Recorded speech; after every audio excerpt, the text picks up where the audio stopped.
Welcome to the AI Policy Podcast, a podcast by the Wadhwani AI Center at CSIS. I'm Gregory C. Allen. And I'm Andrew Schwartz. Join us as we dive into the world of AI policy, where we will discuss the implications of this transformative technology and what governments around the world are doing about it. Thanks for tuning in to the AI Policy Podcast. On this special episode, you will hear a fireside chat from our recent conference, International AI Policy Outlook for 2025, hosted by CSIS. During this conversation, the Wadhwani AI Center Director, Gregory C. Allen, is joined by Dr. Ben Buchanan, the White House Special Advisor for AI. During this conversation, they talk about the Biden administration's biggest AI policy achievements, including the AI Bill of Rights, the AI Safety Institute, the Hiroshima AI process, and the National Security Memorandum on AI. We hope you enjoy the conversation. It's my great pleasure to introduce Dr. Ben Buchanan, who is the White House Special Advisor for AI. Prior to that, he was the Director for Technology and National Security on the National Security Council. And before entering government, he was a professor at Georgetown University and a senior fellow at its Center for Security and Emerging Technology. But that's not the important part of his past life. The important part of his past life is that he used to be affiliated with the Harvard Kennedy School of Government's Belfer Center for Science and International Affairs, which is where I first met him way back in, I think it was 2016, which I refer to the era of AI policy before it was cool.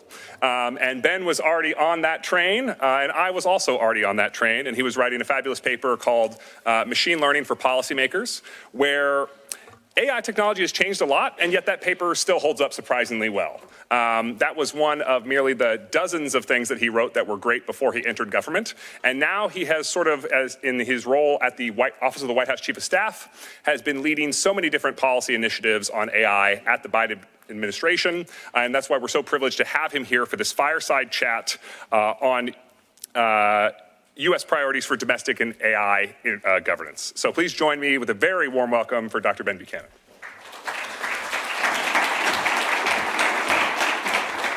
Thanks for having me. Well, it's a real pleasure to have you at CSIS. We've been wanting to do this for a long time. And when I was discussing, what this was going to be, I was framing it as the Biden administration exit interview on AI, but now I understand that's completely inaccurate because you're not done. There's more coming in AI policy before the conclusion of the Biden administration. 42 days to go. 42 days to go. Who's counting? Here's the one thing that gives me a little bit of frustration about that. There's some exciting developments in AI policy and coming out of the Biden administration that I've been waiting for a while, and you tell me, hey, these things take time.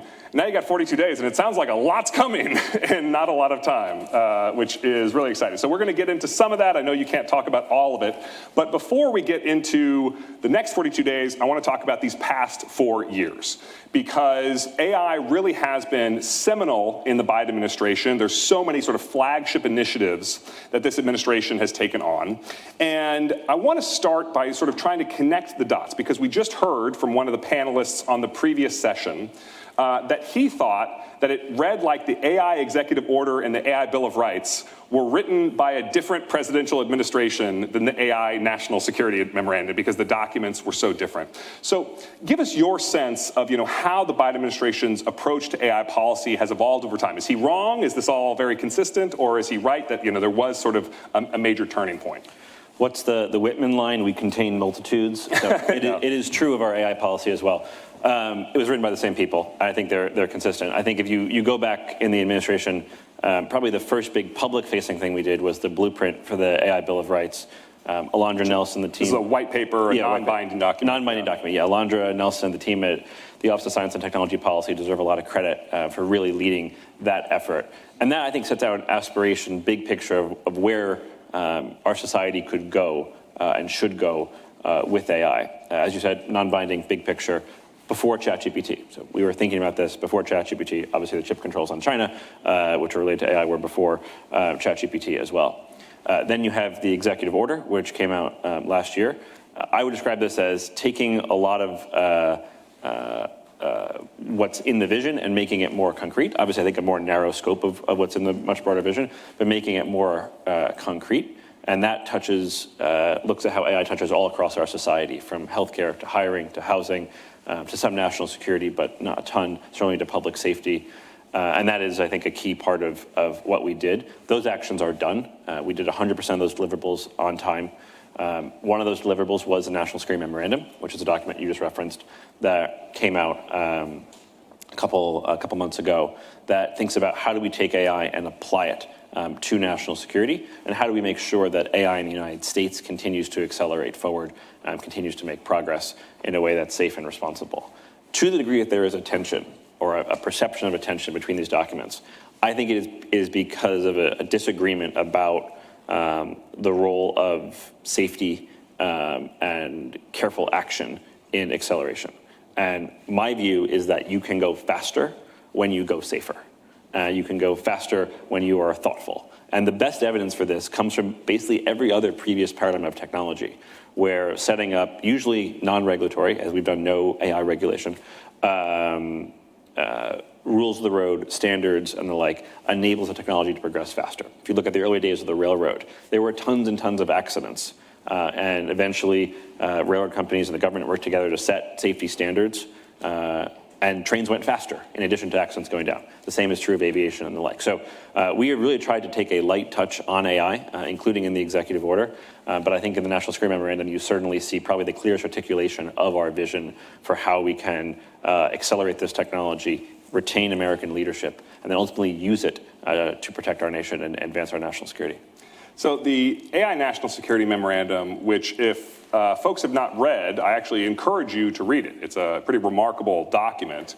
I think it's fair to say that folks in the Biden administration have noted and were conscious as they were writing of some echoes between this AI National Security Memorandum about the national security implications of a transformative technology and the echoes with some prior legendary documents. I'm thinking like NSC 68, which was the sort of first really big stamp of what life was going to be like in an era of nuclear weapons, and then some of the early papers that came out on space policy from some of the military services.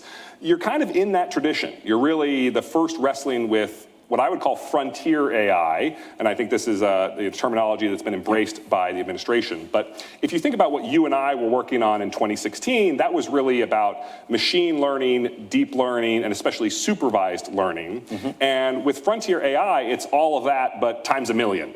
With these large, not narrow, but general purpose models, and wrestling openly with what might come of things like AGI, artificial general intelligence. So, what really were you trying to accomplish with the AI National Security Memorandum, and what needs to be done before you leave office, and what would have to take place during the Trump administration for it to really be successful?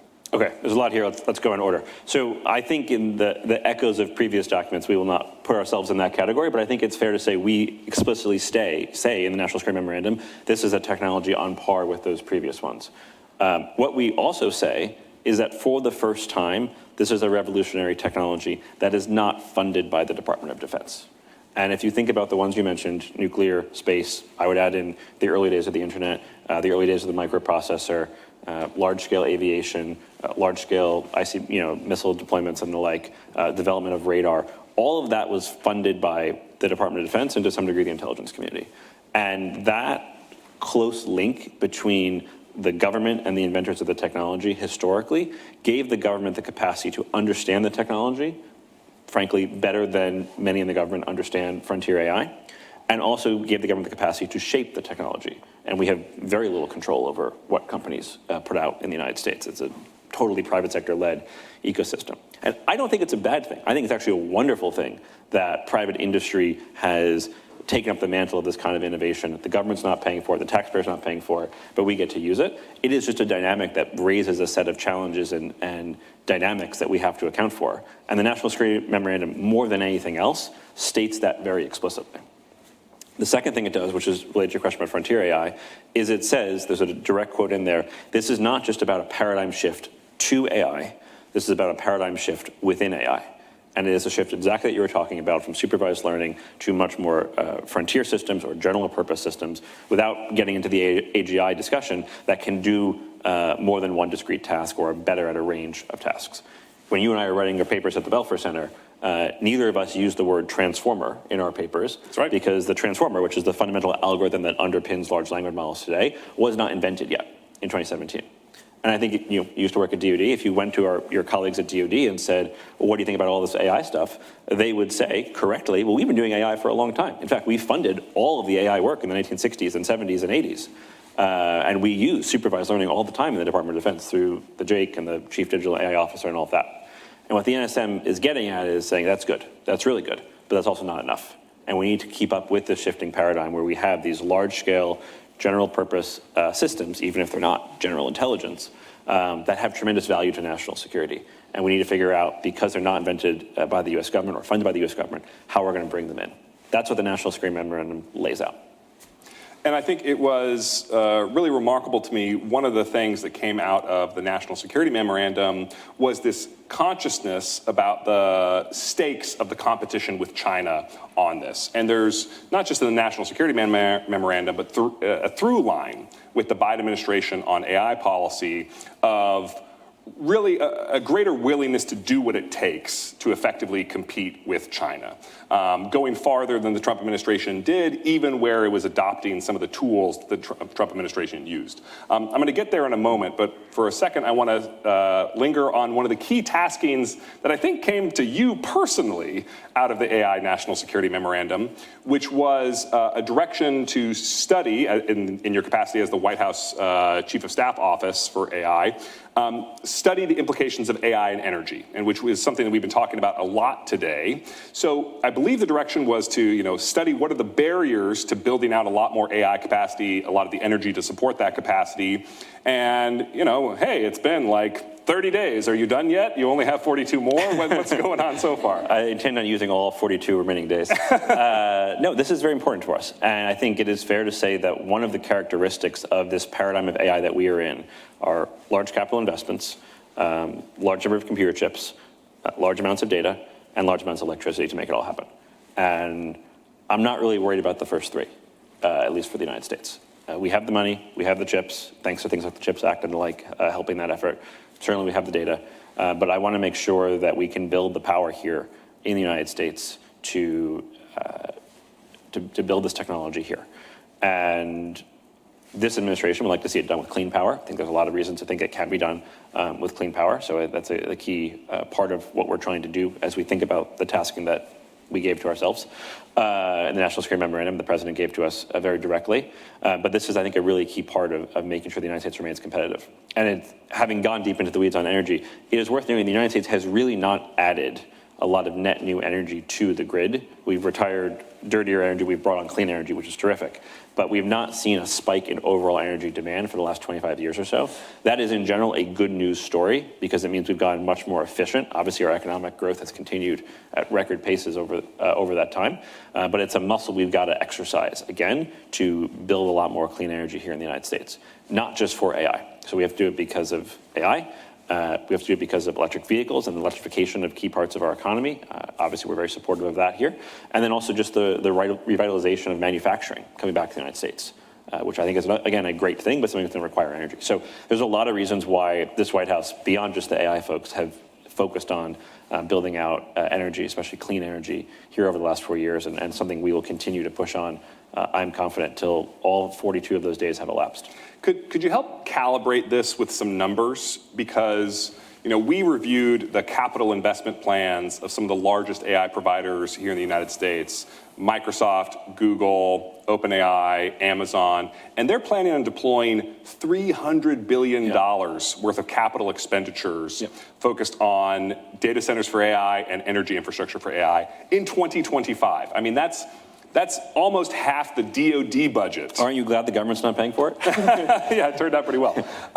And so I'm curious, what is your role? What can you actually do? Because on the one hand, the private sector is writing the checks, and a lot of the painful regulations that make this so hard exist at the state and local level. So what really can you in the Office of the White House Chief of Staff or coordinating with the interagency process, what tools do you even have available to whack this problem? The first thing we did, actually even prior to the NSM, because we knew it was coming, was the White House Chief of Staff, the National Security Advisor, the Director of the National Economic Council, all convened the AI CEOs, chip companies, data center companies who actually build the data centers themselves, and utilities in September for a very in-depth conversation about what are the problems, what are the bottlenecks, and the like. We have tried to provide assistance in the permitting process.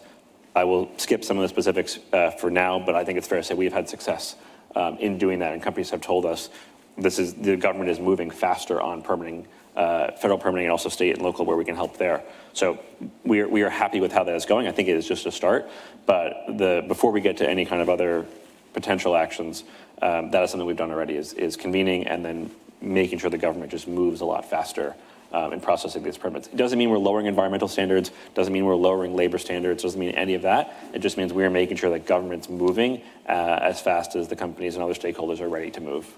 Mm-hmm. And it's worth saying when the Chief of Staff's office cares about something, and certainly when Jeff Zients, the Chief of Staff, cares about something, the government does move much faster. And yeah. I think for better or for worse, one of the through lines in our AI policy, which is really at the direction of the president, is you have to move at the pace that technology is moving, or we're going to be left in the dust. Okay, and you don't have to tell us, but I think it's plausible, right, that this is one of those things where you have 42 days left and you're going to use all of them. We're going to use them all. I'm happy to say that. Yeah, that's great. So we'll be on the lookout for your actions related to at the intersection of AI and energy. I want to ask you don't really have to persuade me because I want it built in the United States, but I kind of want to hear it from your mouth. What is the reason why this needs to take place in the United States? Data centers traditionally involve a lot of job creation when you're constructing the data center, and then some jobs, but not nearly as many when you're operating the data center.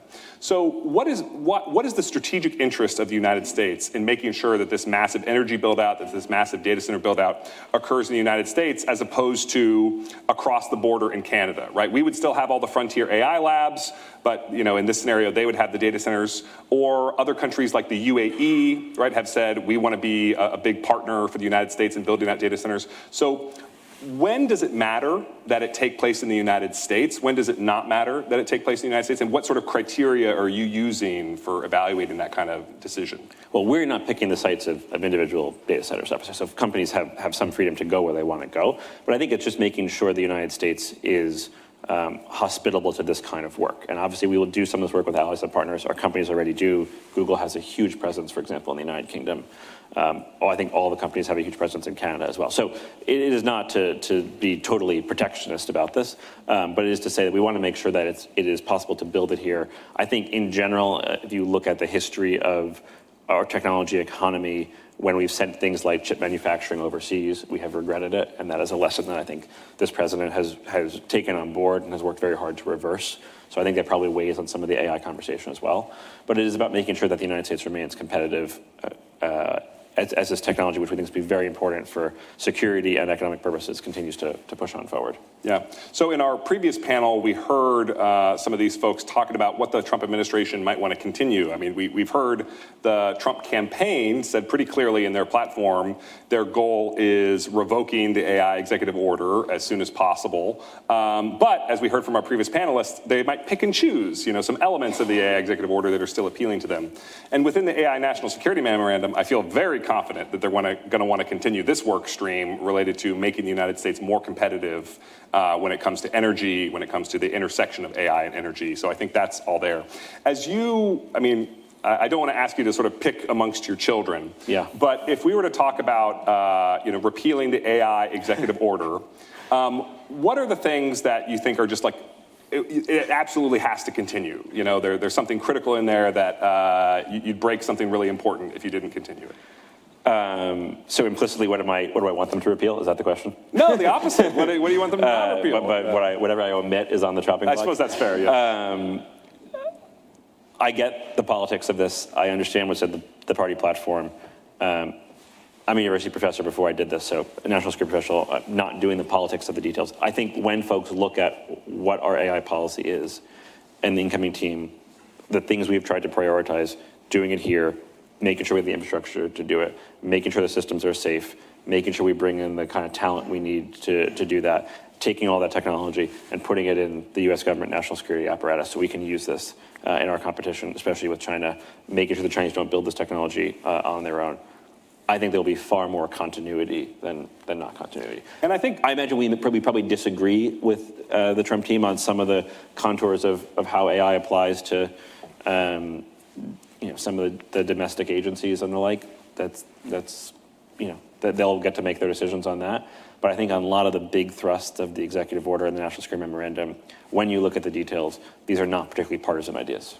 Yeah, and I think it's really interesting that you mentioned that, because the first Trump administration, I remember, both in my time as a civil servant and serving in the Department of Defense during the first Trump administration, and then also in my time as a think tanker during the first Trump administration, AI was a pretty bipartisan issue at the time. And if you look back in what was in the Trump AI executive orders, they included a focus on AI safety. They included a focus on developing standards.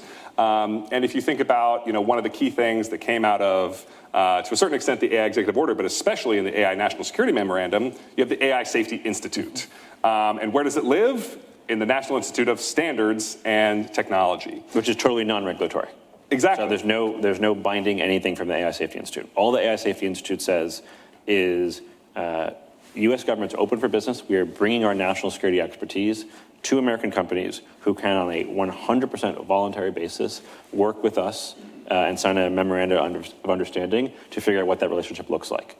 Two leading AI companies, OpenAI and Anthropic, have been impressed enough with the expertise we have brought to bear, including people who have invented some of the fundamental techniques in artificial intelligence, like Paul Cristiano, to say, we'd like to give our systems to you before they're released to the public so we can walk through them together, including O1, OpenAI system that was released. Today's Monday, Friday. All 42 days are blurring.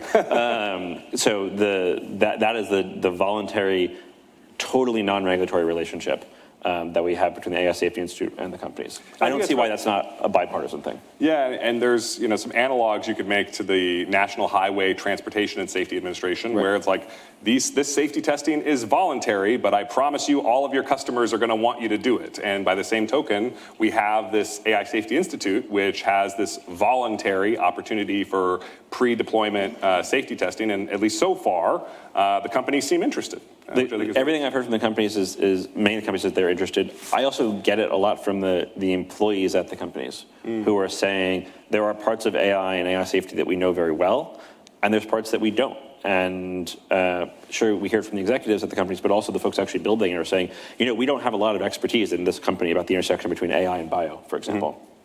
The U.S. government's thought about biology for a very long time. And if you can bring in experts from the Department of Energy and the Department of Defense to help us, we're grateful. Yeah. So the last time I saw you was in San Francisco at the first convening of the International Network of AI Safety Institutes. And I think it's noteworthy that this is not just a sort of domestic effort of the Biden administration on AI policy, but also an international one. So talk to me about your reaction from that event and what you sort of see as the future of this network. One of the things in the executive order that I'm quite confident the Trump team and I agree on is the importance of trying to have one standard. What we hear from our industry all the time is we don't want 50 standards in the United States, and we don't want 193 standards around the world. So whatever we can do to harmonize technical standards, safety standards in this nascent field will help us go faster with this technology. And we've taken this to heart. This is called out explicitly as an objective in the AI executive order, and again in the National Security Memorandum. And it's an objective as part of the international convening, where we say it's not something the United States is just going to do by itself and developing these standards. And we want to do this with allies and partner nations. Frankly, a lot of nations around the world are looking to the United States for our expertise in doing this, and a lot of them are contributing their own expertise. So the kickoff event a couple weeks ago in San Francisco was 10 nations that have set up essentially AI Safety Institute or equivalents coming together to talk about developing technical standards in this space. And again, I think that is nonpartisan work that is important for national security, but also important for economic competitiveness, and I certainly hope it continues. Yeah. And just zooming out a bit and thinking about the international landscape of AI policy, the Biden administration really has, I've heard it from folks in the administration, maybe you can tell me if I'm wrong here, but I've heard that President Biden has not had a meeting with a foreign head of state in several years where AI wasn't on the agenda. It's literally everybody wants to talk. He has not included me in all of his foreign heads of state meetings, so I can't speak with confidence on that, but I think it is fair to say in my conversations with him and as he has talked to the public about this, he talks all the time how this is something that foreign heads of states bring up and something where he has his views. And I think probably the best articulation of his views in the international context was what he said at the UN General Assembly just a couple months ago, where he's talking, he's got just a few minutes with the international community, and what is he talking about, amongst many other things, is AI. And I think it's reflective of the foreign interest here. And how would you describe at a high level the Biden administration's approach to international diplomacy when it concerns AI? We had Jennifer Baucus here earlier in the day, representing the sort of State Department perspective, but zooming out at the White House level, at the whole of the nation level, what do you think the United States needs to engage allies and partners with on AI? What do you think the United States needs to engage with what you might call the unaligned world when it comes to AI, and of course with our competitors and potential adversaries? I don't know if I've said this part publicly, but the mantra of our international work on AI has been lead with substance. And I think embedded in that are two very important ideas. The first is that clearly the United States has some role to play. These are fundamentally American AI companies making this technology with American designed chips, often almost exclusively at this point in the United States. So we have an indispensable role here that we are not going to shirk. But we also have to bring substance to the table. And I think that's what we've tried to do in a bunch of different international settings. Probably the first big one was the G7 Code of Conduct, which we rolled out the same day in close partnership with the Japanese government at the Hiroshima process, the same day the president signed the executive order. This G7 Code of Conduct is built heavily upon the voluntary commitments our companies made to us. So again, totally non-regulatory, but taking the input from our industry, using that as the basis for international agreement, getting the G7 nations to sign up. In a broader setting, there's the UN General Assembly resolution, the first ever one passed on AI, passed unanimously, 193 nations voted for it or supported it. No one voted against. I think there was 123 co-sponsors, including China. So that's a much broader tent, but another place where we've tried to show up and lead with substance internationally. And we've just talked as well about the AI Safety Institute convenings and the like, and with that group. I think probably on top of that, and as you know well, is the work the Department of Defense does with the Partnership for Defense, close, like-minded nations, talking about AI in the military context, and then the political declaration on the use of AI in military systems, which articulates our view for how AI should and shouldn't be used in the context of warfare and intelligence, which has been signed by 56 nations around the world. Which I think is kind of remarkable that you were able to achieve that in the time frame in which you were able to achieve it, because I remember the United Nations Convention on Certain Conventional Weapons group of governmental experts on lethal autonomous weapons was commissioned to just come up with a definition of the term. Then they expanded their mandate to secure an international ban, and 10 years later they had neither defined the term nor secured an international ban. But the Biden administration, just taking the first whack at it, managed to persuade 56 like-minded countries what would constitute responsible versus irresponsible use of these types of technologies in a military context. I think we are not alone in feeling a lot of pressure to move quickly to manage this technology. The United States is bringing indispensable substance to the table, but we are very fortunate to work with a lot of allies and partners, and of the 56 non-aligned states too, who might not always agree with us on everything, but who see the value in what we're trying to do here. Yeah. So obviously, a lot of the context for your decision-making on the international dimensions of AI policy comes back to U.S. competition with China. From my own perspective, I really viewed October 7th, 2022, when the Biden administration launched a new series of export controls on the chips that are used to train advanced AI models, as well as the chip-making technologies that are used to make those chips. To me, that seemed like a seminal moment in U.S. foreign policy. I would say of the two biggest decisions that the Biden administration made in its foreign policy in 2022, backing Ukraine being number one, I think number two would be these export controls. I mean, I really think when we look back 50 years from now on what mattered in U.S. foreign policy in 2022, I think it's going to have a strong case to be there.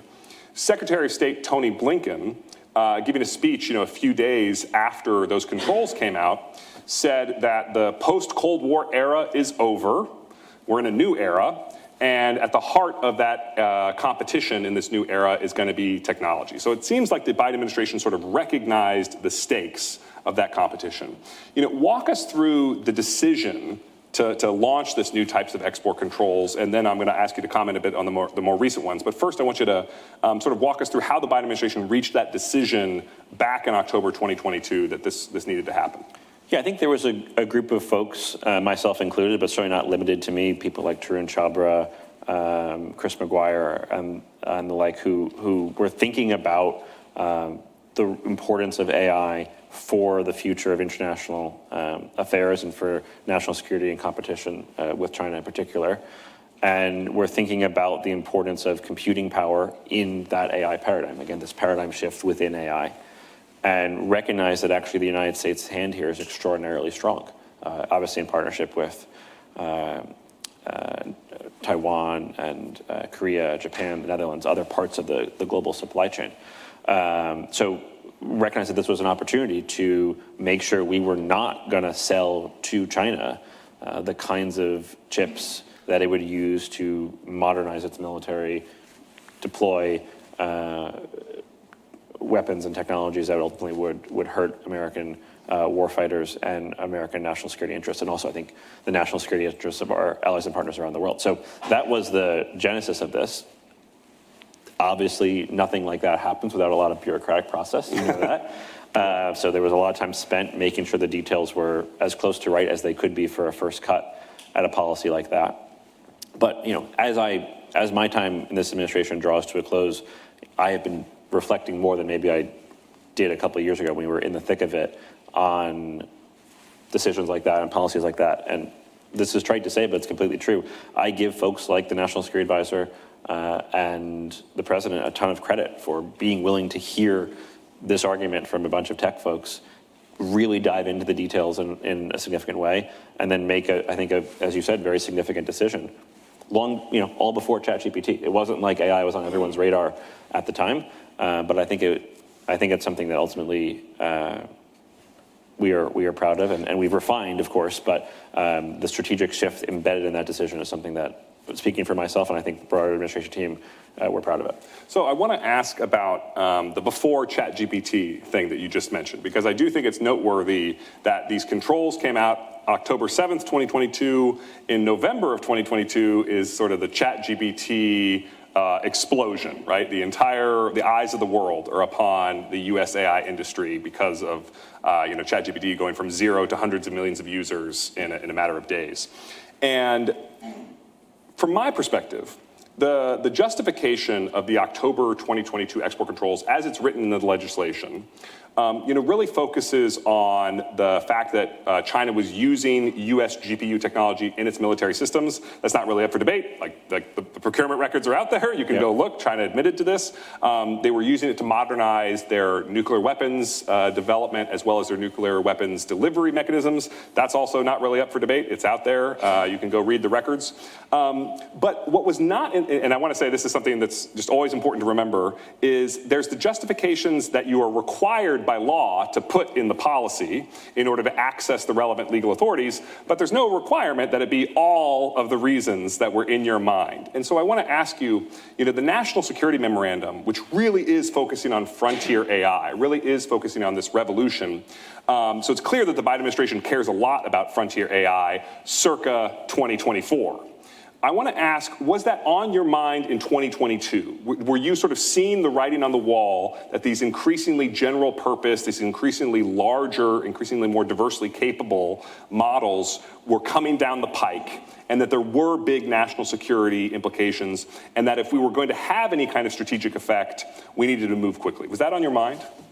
I don't want to speak for other people because I did not have this conversation with other folks. Certainly, I have had conviction about the importance of AI for national security and the importance of computing power in AI since before I was. Right, you wrote a paper called the AI Triad about data, compute. And there's a foreign affairs piece, the U.S. has AI competition all wrong, about basically it's not about data is the new oil, it's about computing power. So my cards are on the table as a professor, for better or for worse, since before I was in the government. I will let others in the government decide what they were thinking in 2022.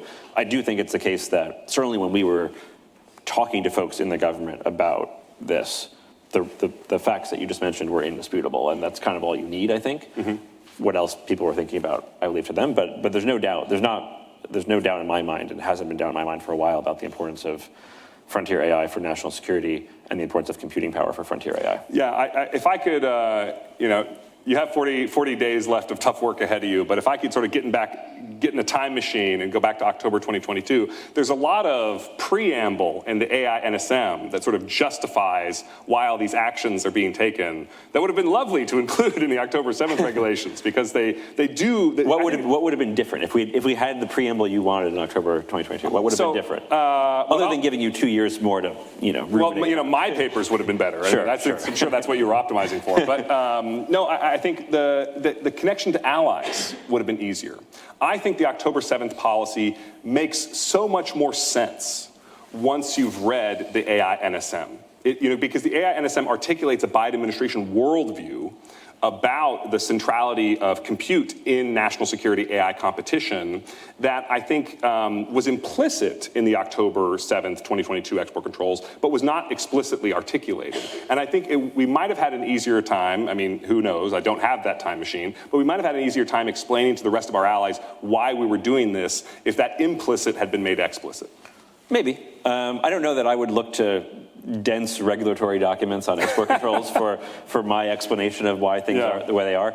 I do think I know Jake gave a speech, Jake Sullivan, National Security Advisor, gave a speech in September of 2022, so right before this, which was kind of the preview. This is the small yard, high fence speech, and also he talks about the fundamental areas of competition. He talks about computing power, biology, and clean energy as I think his phrase is, as large a lead as possible, basically like saying, this is where we are going to put our focus. So we did try to do, and really senior folks like Jake did try to do an articulation at the time, but sure, it's not in the filing from the Bureau of Industry and Security. That's true. Yeah, and I'm sure all of our allies were closely reading those documents at a very narrow They're level. probably focusing on Jake's speech. I think that's probably fair to say. So now, as you think about those export controls, most of that policy was written about China. But it does have implications for our interactions with a lot of other countries. So can we just do one more thing on allies? Please. I wanted to clarify this. One of the things I think that we are proud about the October 7th thing is how allies came along.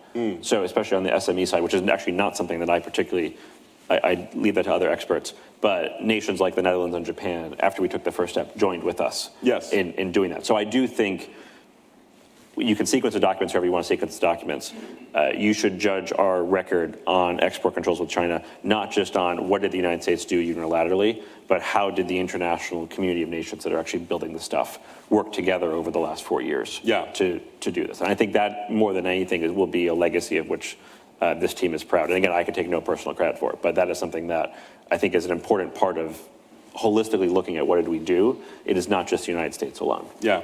As you think about the approach to export controls that you've had and the way that it interacted with the multilateral concerns that you've had, I mean, I think it's crystal clear, to the United States that if we're going to stop selling something to China and then an ally or a partner is going to sell that exact same equivalent good to China, and well, we basically lost a lot of American company revenue and we've had no strategic impact on China. So you really do need to have a strategy for bringing allies and partners, along if you want to do this. I want to ask if the means that we've taken, if you were to sort of consider advising the Trump administration on how to think about export controls in the context of AI national security competition, I want to give you one contrast. So the Wassenaar arrangement, which is the primary post-Cold War multilateral export control framework, it is a consensus mechanism. Everybody has to agree for the export controls to apply to anybody. By contrast, the Cold War era export control system, COCOM, was a veto-based system. If one country said that we don't want these exports to the Soviet Union to happen, they didn't happen. Greece could block the United States exporting to the Soviet Union. So we've gone from a veto-based system to a consensus-based system. And I think, the performance of the veto-based system in holding back the Soviet Union is much stronger. I mean, when the Soviet Union fell, I think Moscow had 5 long-distance phone lines. 5 people could call long distance in the Soviet Union at a time. time out of Moscow because their technology was so backward. I mean, it was really helpful that they didn't have access to all of this dual-use technology that the United States had. And so I want to ask is, on the one hand, I want to commend you, you and the Biden administration, for being multilateral. And I just want to ask, realistically, is it enough? Or do we need to consider more extraordinary measures like the COCOM approach that we had during the Cold War? I don't know that we need the COCOM approach. I do think we have shown we are willing to act first and make the case to allies and partners and then have them come along. I mean, October 7th was a move first unilateral action, but then it was followed by allies and partners coming along. So I think we have been comfortable, the revealed preference at least, is that we have been comfortable with that approach.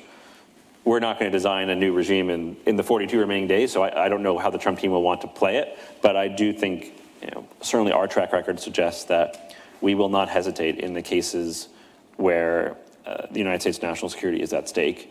And I'm grateful that I think in a lot of those cases, allies and partners have either seen right away or come to see it the same way. And this has been, I think, a really true partnership. So in those October 7th export controls, you were trying to restrict AI chips being sold to China so that they could not train the most advanced AI models, so that they could not operate the most advanced AI models, so that we could preserve our sort of edge in a meaningful sense. These most recent round of export controls that came out on December 2nd, so not too long ago at all, expanded it from the logic side of AI chips to high bandwidth memory. And I want to understand, because some folks have said that memory is more of a dual use technology, the sort of connection to military stuff, the types of justifications that export controls normally rely upon is a little bit more tenuous. So could you just sort of explain, why did you feel the need to include high bandwidth memory in this most recent round of export controls? So full disclosure, this is not a regulation I worked on. But I think the insight here is we want to make sure the export controls and our policy in general is grounded in the technology. And I think it is certainly the case if you look at AI chips over the last couple of years, to a degree that was starting to be the case in 2022, but really has accelerated in its significance. The importance of high bandwidth memory is vital in those chips. So this is a way of getting at a really important part of the ecosystem, including for training large systems, that we had not addressed before. So that is probably, I think, the technical impetus for doing this in that way. Yeah, and I think it's something that the Trump team will, I'm sure, look at and say, did they go far enough? Did they not go, did they go too far? And they can figure out their own take on the technology. But again, this, I think, is pretty clearly the revealed preference of this administration on that particular part of the technical stack. Yep. And so the last connection to the export controls is, of course, these export controls are not exclusively, but principally targeted at China and the Chinese AI ecosystem, but they have effects on the wider world because now places that didn't used to require an export license to receive NVIDIA chips or NVIDIA's competitors' chips, now they do. One area where this has come up, and there was some reporting over the weekend in Axios about this, is the UAE, which evidently has now received export licenses to buy a lot of NVIDIA chips to build some new data centers locally in partnership with Microsoft. So I don't necessarily want to ask you to comment on the UAE deal specifically, but I want you to sort of zoom out and think about that higher level principles that the United States government should be operating under. When we have these export controls, when we're controlling who gets American-designed chips to build data centers, what should sort of the criteria that we use to make those kind of decisions? Yeah, I think this is a case where Jake talked about some of this actually in the speech where he unveiled the NSM and suggested, I think, that we would have more to say on this, so more to say on this. But I do think in general it is worth saying we want to make sure, above all, the chips are not diverted to China. So we want to know some sense of where the chips are going, who is using them, probably have some thoughts on the number of chips and so forth.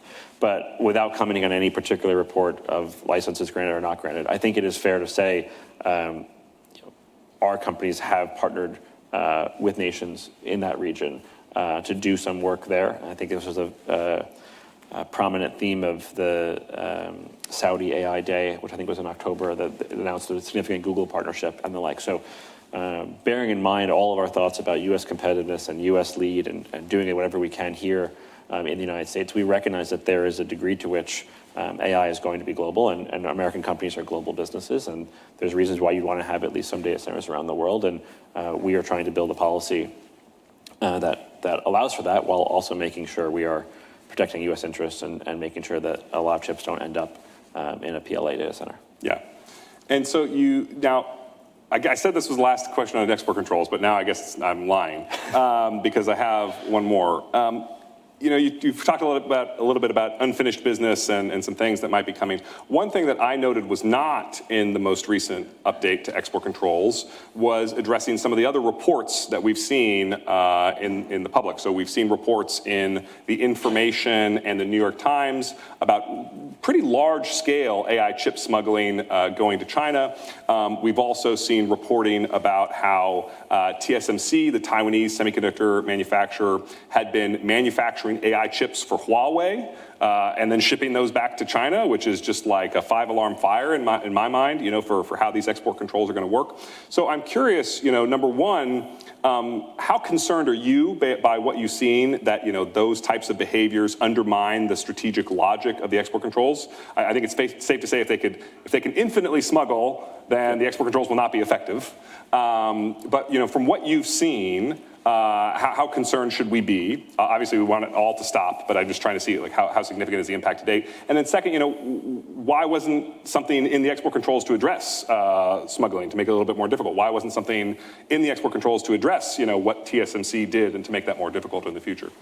Well, this export controls is focused on a different piece of the problem. So again, I'm not sure I'd expect to see it here, but it is fair to say, obviously, that as my commerce colleagues at the Bureau of Industry and Security are very fond of saying, is you don't dam half a river, right? So there's not a lot of point in undertaking these kinds of efforts if we can't make sure that they're effective. And not commenting on particular reports, it's obvious that this is an area where we have to continue to act to ensure the effectiveness. We'll see what we can do before we're done here.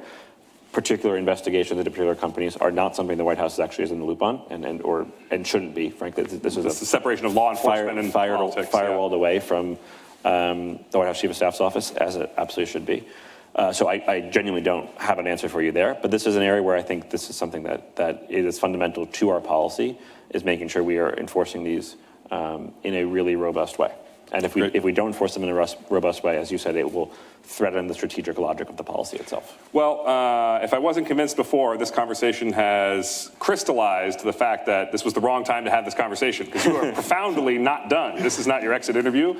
So I'll see you on January 21st, I'm sure, where we're going to have the real one. But while we are in this period of transition, I wanted to give you the last word and say, what is your advice for the Trump administration as they inherit this very difficult, rapidly changing policy portfolio? What's your advice to the Trump administration AI team?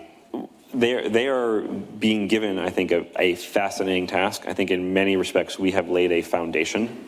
We have taken actions that we are proud of that I think have enhanced U.S. national security and U.S. competitiveness. But a lot of the really vital decisions on AI, on chips, and the like are still to come. I happen to think a lot of those are places where even Republicans and Democrats who disagree on many, many things can agree. And we have done everything we can to ensure an orderly, professional transition on these points. But I think the through line in all of that decision-making that we have made and that they will have to make is getting the technical detail and then marrying that to the broader geopolitical implications and strategic implications. So recognizing the importance of chips to begin with, recognizing the importance of AI to begin with, recognizing that it's actually not data that's the new oil, but it's this other part of the stack, updating it to include HBM. A lot of what we've done with the intersection of AI and bio or the work of the AI Safety Institute, we have tried to ground our policy as much as possible in the technical, sometimes boring, sometimes prosaic, certainly nonpartisan detail. And whatever their broader philosophical views, I think there's a lot that will be gained if they do the same thing. And I think even on the broader philosophical front, there's a lot on the national security side here, the China competition side here, about which we absolutely agree. And then I'm more than happy in my remaining time and then going forward to help them get it right for the United States. If they want a meeting, you'll say yes. Happy to say yes. Great. After this, we have the ambassador to the United States from France, who's going to deliver our closing keynote, which is extremely exciting. If you could all please stay seated, we're going to just change out the stage to get ready for that session. It'll just be a few minutes. But in the meantime, could you join me in strongly thanking Dr. Ben Buchanan? Thanks for listening to this special episode of the AI Policy Podcast. If you would like to catch more conversations from the International AI Policy ALEC for 2025 conference, you can check out all the transcripts and associated video links at csis.org. Thank you so much for listening, and we will catch you again soon. Thanks for listening to this week's episode of the AI Policy Podcast. Be sure to subscribe on your favorite podcast platform so you never miss an episode. We also love to hear from you, so reach out at aipolicypodcast@csis.org with your suggestions and feedback. Finally, don't forget to visit our website, csis.org, for our latest research reports and events. This podcast was produced by Sarah Baker, Isaac Goldston, and Sadie McCullough. See you next time.